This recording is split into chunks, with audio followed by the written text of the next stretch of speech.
The Outline of History, being a plain history of life and mankind by H.G. Wells, revised and brought up to the end of the Second World War by Raymond Postgate, with maps and plans by J.F. Horben, Volume 1, Book 3, Chapter 14, Sea Peoples and Trading Peoples, Section 1, The Earliest Ships and Sailors, Section 2, The Aegean Cities Before History, Section 3, The First Voyages of Exploration, Section 4, Early Traders, Section 1. The first boats are made very early indeed in the Neolithic stage of culture by riverside and lakeside peoples. They were no more than trees and floating wood, used to assist the imperfect natural swimming powers of men. Then came the hollowing out of the trees, and then, with the development of tools and a primitive carpentry, the building of boats, men in Egypt and Mesopotamia also developed a primitive type of basket-work boat prop with a bitumen.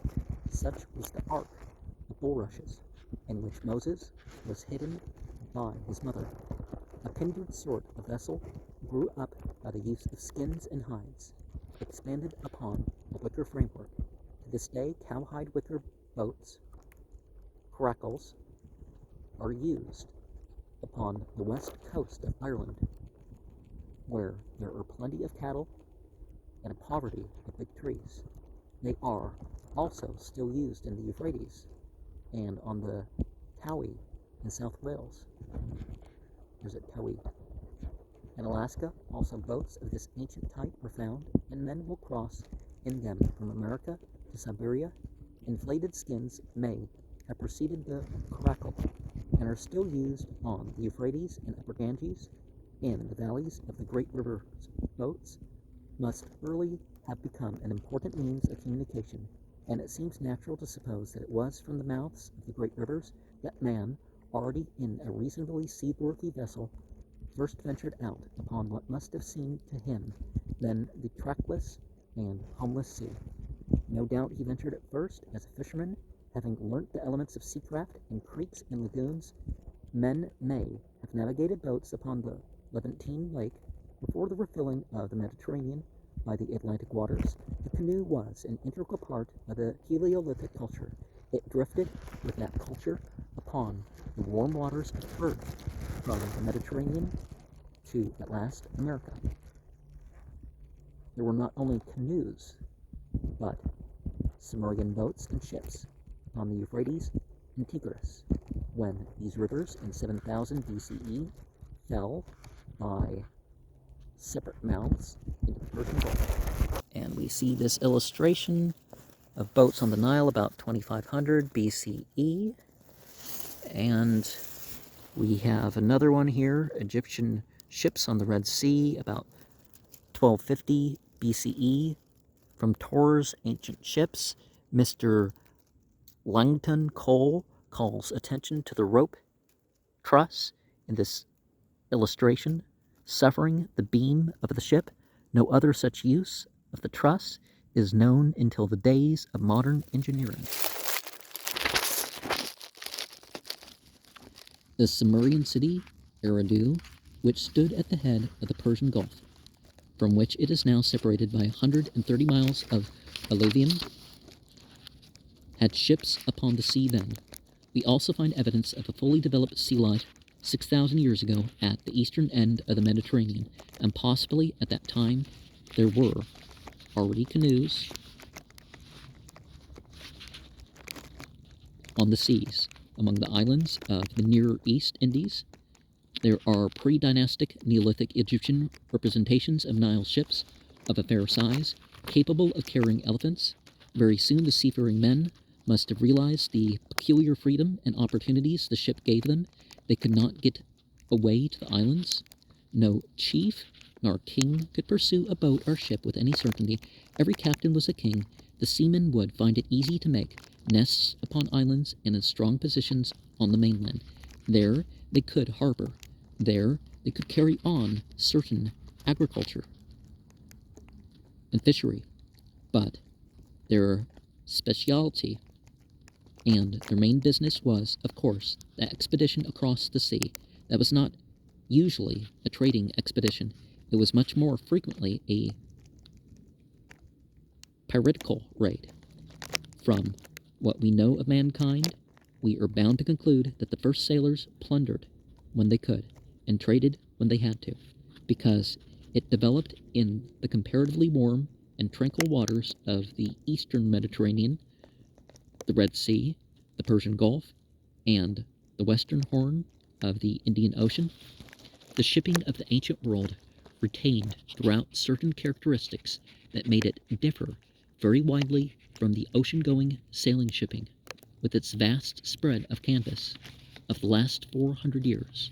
The Mediterranean, says Mr. Torr, is a sea where a vessel with sails may lay becalmed for days together, while a vessel with oars would easily be traversing the smooth waters, with coasts and islands everywhere at hand to give her shelter in case of storm in that sea.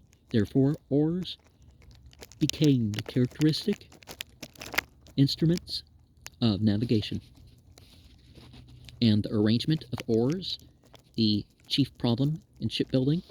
And while Mediterranean nations dominated Western Europe, vessels of the southern type were built upon the northern coasts, though there was wind enough for sails and too much for oars.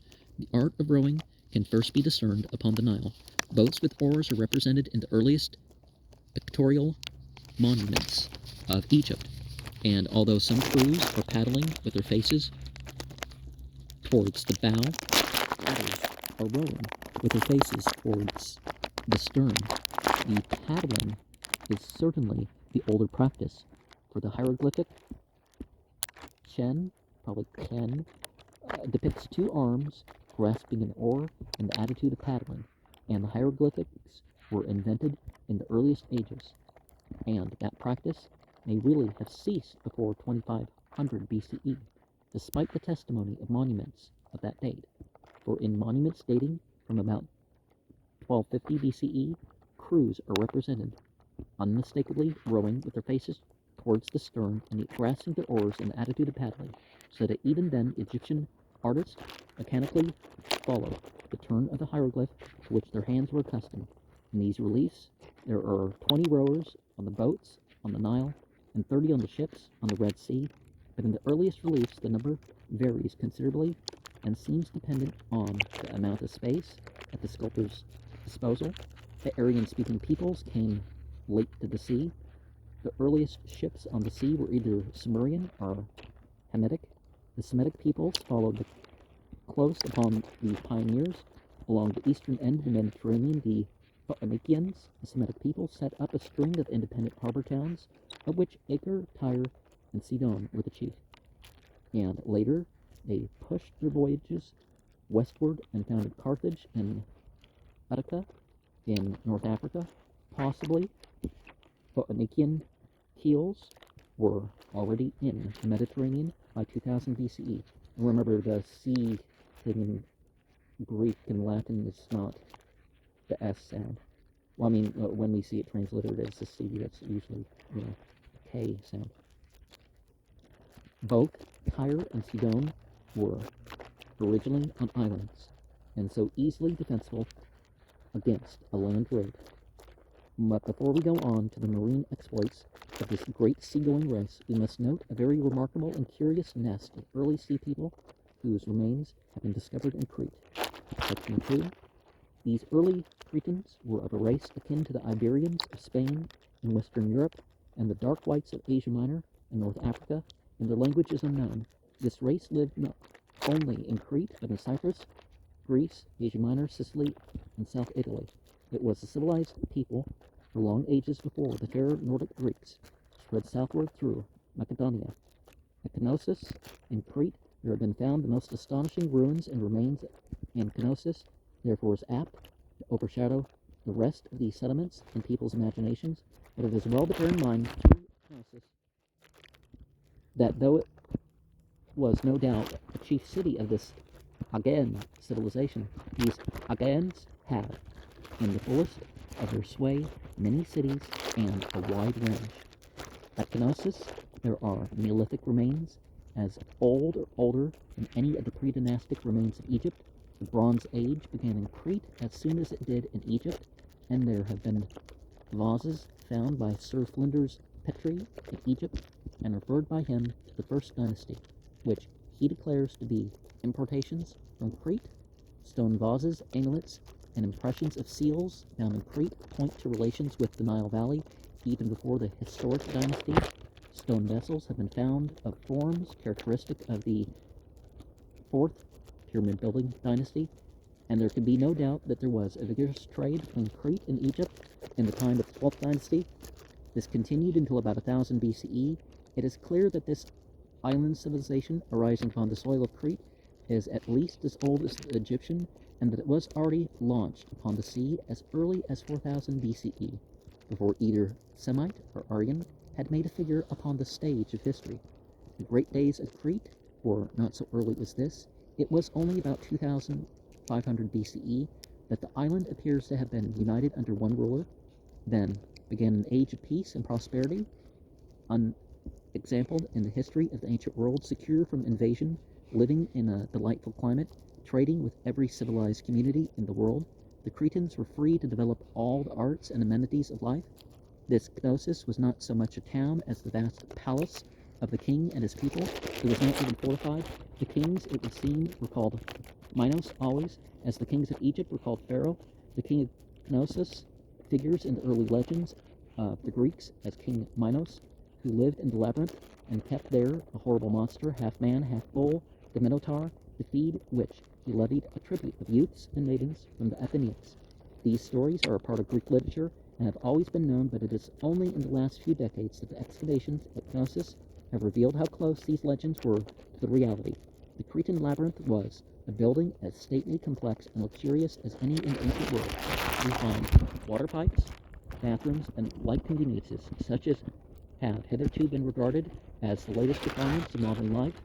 Pottery, textile manufacturers, the sculpture and painting of these people, their gem and ivory work, their metal and inlaid work, are as admirable as any that mankind has produced. They were much given to festivals and shows, and in particular, they were addicted to bullfights and gymnastic entertainments. Their female costume became astonishingly Victorian in style. Their women wore corsets and flounced dresses. They had a system of writing which is not yet been deciphered. The Indus Valley writing is one that there's $1 million prize out right now if we figure out that. I don't know about the Knossos writing, if it's been figured out. There's been work on it. It is the custom nowadays to make a sort of wonder of these achievements of the Cretans, as though they were a people of incredible artistic ability living in the dawn of civilization. But their great time was long past that dawn. As late as 2000 BCE, it took them many centuries to reach their best in art and skill, and their art and luxury are by no means so great a wonder if we reflect that for 3,000 years they were immune from invasion, that for 1,000 years they were at peace. Century after century, their artisans could perfect their skill, and their men and women refine upon refinement. Whenever men of almost any race have been comparatively safe in this fashion for such a length of time, they have developed much artistic beauty. Given the opportunity, all races are artistic. Greek legend has it that it was in Crete that Daedalus attempted to make the first flying machine. Daedalus, a cunning artificer, was a sort of personified summary of mechanical skill. It is curious to speculate what germ of fact lies behind him and those waxen wings that, according to the legend, melted and plunged his son Icarus into the sea. It is quite possible that Icarus was the first glider. There came at last a change in the condition of the lives of these Cretans or other people. The Greeks and the Phoenicians were also coming out with powerful fleets upon the seas. We do not know what led to the disaster, nor who inflicted it, but somewhere about 1400 BCE, Knossos was sacked and burnt, and though the Cretan life struggled on There, rather lamely for another 4 centuries, there came at last the final blow about 1000 BCE, that is to say, in the days of the Assyrian ascendancy in the east. The palace at Knossos was destroyed and never rebuilt, nor re-inhabited. Possibly this was done by the ships of those newcomers into the Mediterranean, the barbaric Greeks, a group of Aryan-speaking tribes from the north, who may have wiped out Knossos as they wiped out the city of Troy.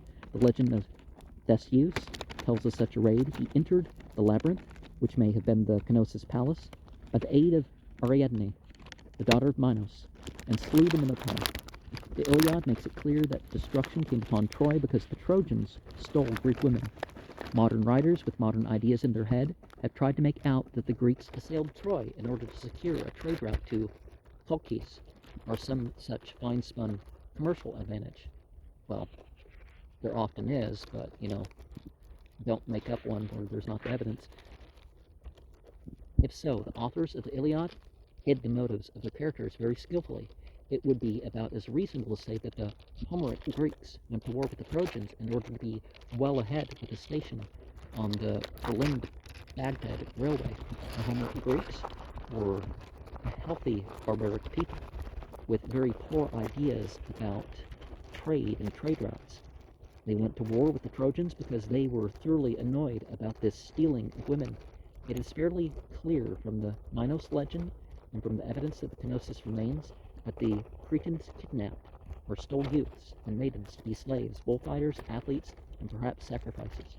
They traded fairly with the Egyptians, but it may be that they did not realize the gathering strength of the Greek barbarians. They traded violently with them, and so brought sword and flame upon them. Achaean civilization. Another people, earlier upon the sea than the Greeks, were the Phoenicians. They were great seamen because they were great traders. The colony of Carthage, founded before 800 BCE by Tyre, became at last greater than any of the older Phoenician cities. But already before 1500 BCE, both Sidon and Tyre had settlements upon the African coast. Carthage was comparatively inaccessible to the Assyrian and Babylonian host, and profiting greatly by the long siege of Tyre by Nebuchadnezzar II, became the greatest maritime power the world had hitherto seen. She claimed the western Mediterranean as her own, and seized every ship she could catch west of Sardinia. Roman writers accuse her of great cruelties.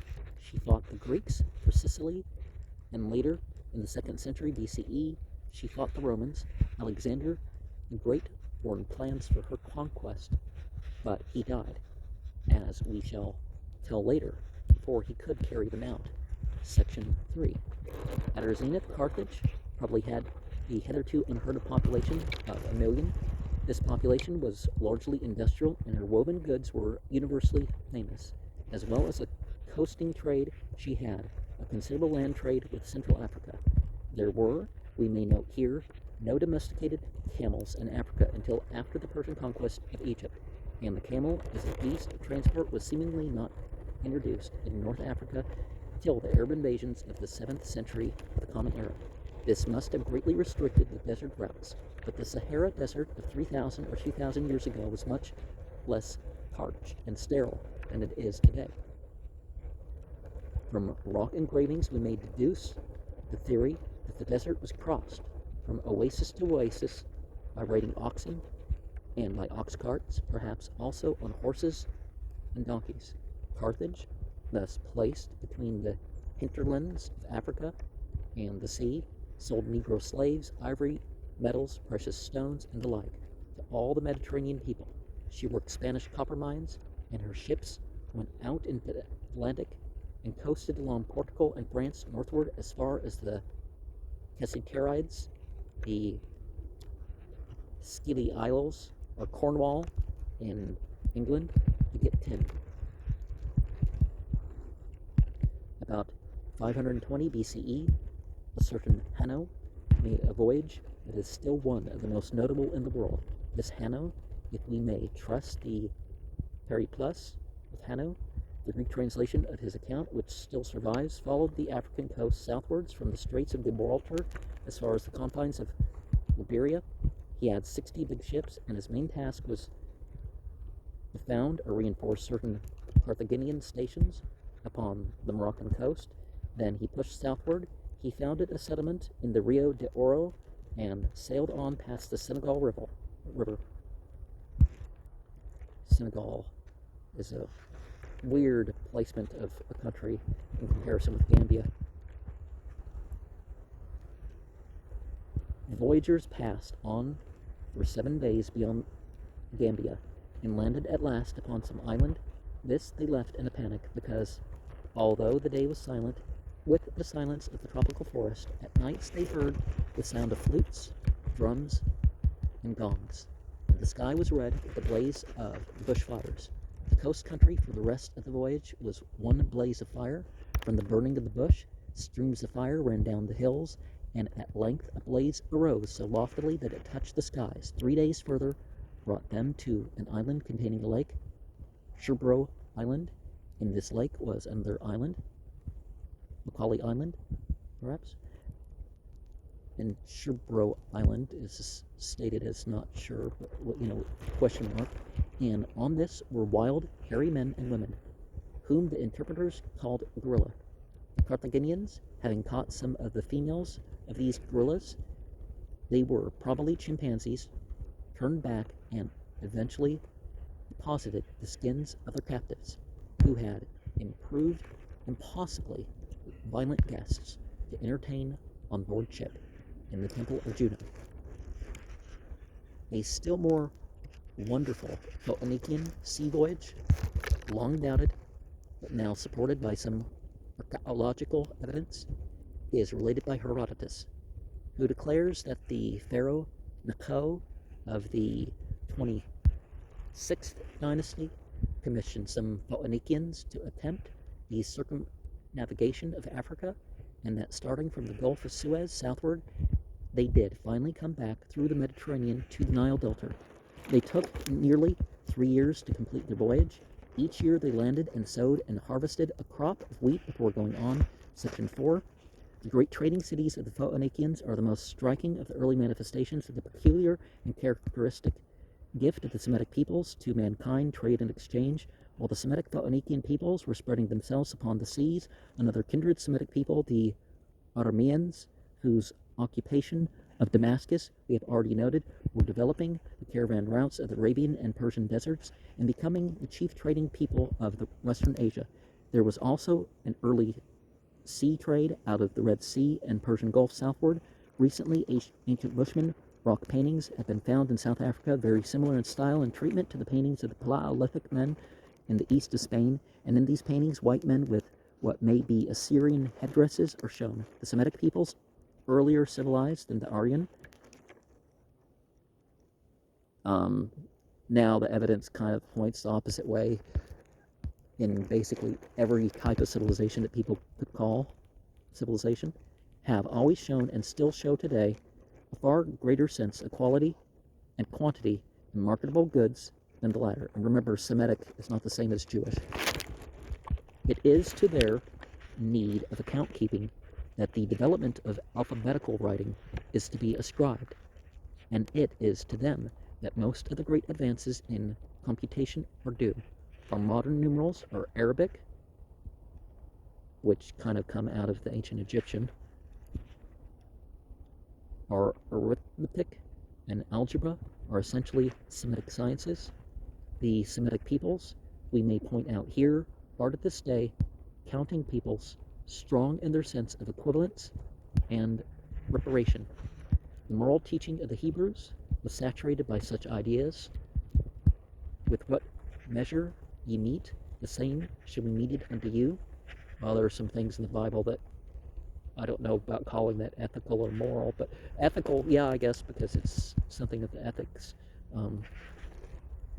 Other races and people have imagined diverse and fitful and marvelous gods, but it was the trading Semites who first began to think of God as a righteous dealer. Again, I don't think that we can make such a point, considering evidence that we now know.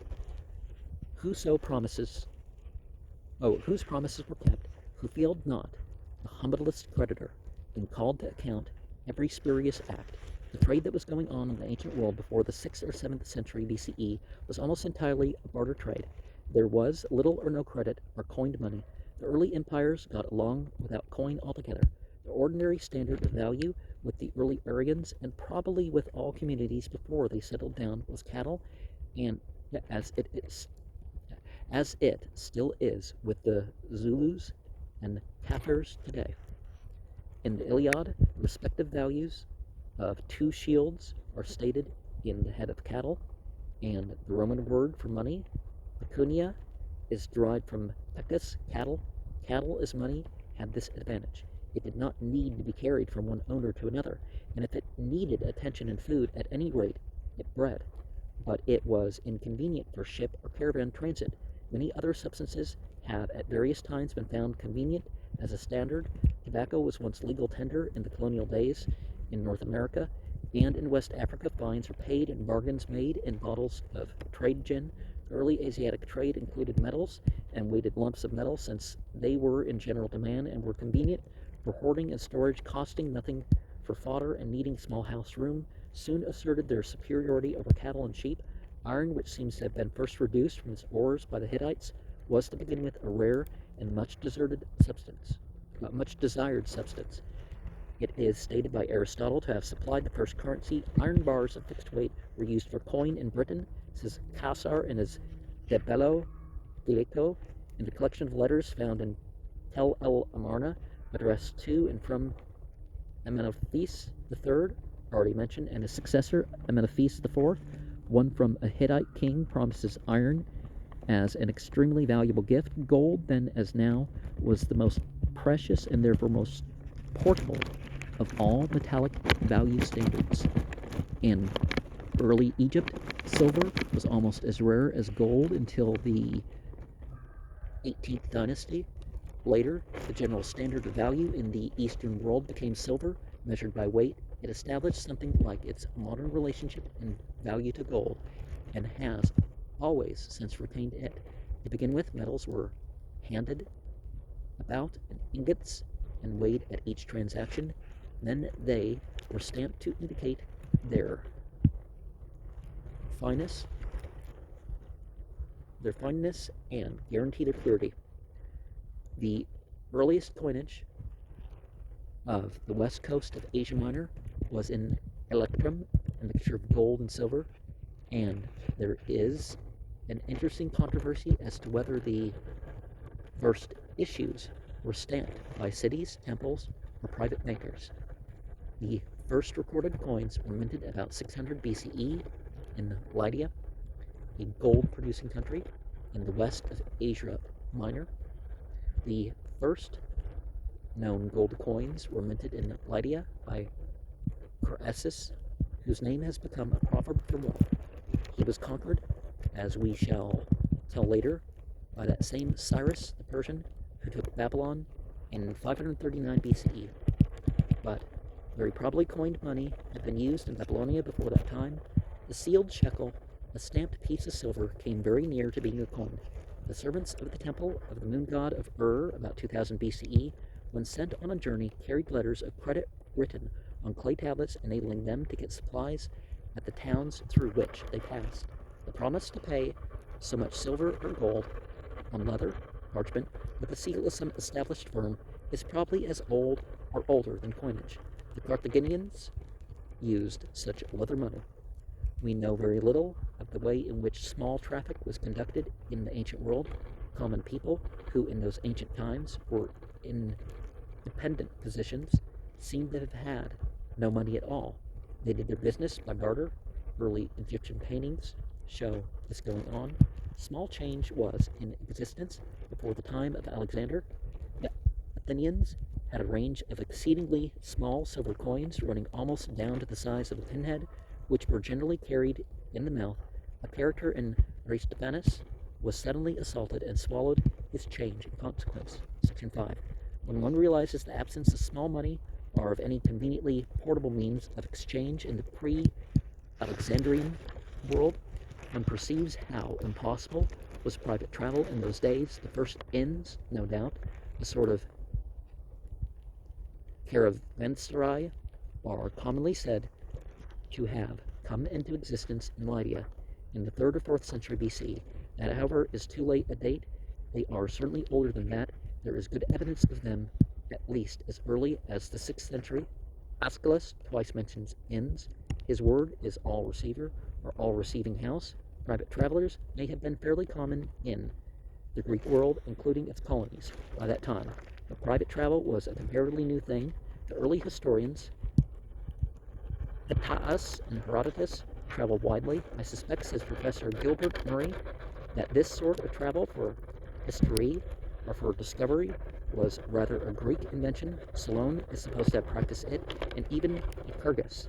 The earliest travelers were traders traveling in a caravan or in a shipload and carrying their goods and their money and shekels of metal or gems or bales of fine stuff with them, or else they were government officials traveling with letters of introduction and a proper retinue.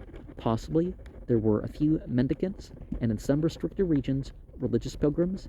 In Egypt, there was a good deal of travel under fairly safe conditions up and down the Nile. There were excursions downriver to the ancient pyramids in the days of Amenophes III. The tripper first appeared here. The earlier world before 600 BCE was one in which a lonely stranger was a rare and suspected and endangered being. He might suffer horrible cruelties, for there was little law to protect such as he. Few individuals strayed, therefore. One lived and died attached and tied to some patriarchal tribe if one was a nomad, or to some great household if one was civilized, or to one of the big temple establishments which we will presently discuss, or one was a heralded slave. One knew nothing except for a few monstrous legends of the rest of the world in which one lived. We know more today, indeed, of the world of 600 BCE than any single living being knew at that time. We map it out, see it as a whole in relation to past and future. We begin to learn precisely what was going on at the same time in Egypt and Spain and Media and India and China. We can share in imagination not only the wonder of Hanno's sailors, but of the men who lit the warning beacons on the shore. We know that those mountains, flaming to the sky, of which the Periplus speaks, were only the customary burnings of the dry grass at that season of the year. Year by year, more and more rapidly, our common knowledge increases. In the years to come, men will understand still more of those lives in the past until, perhaps, they will understand them altogether.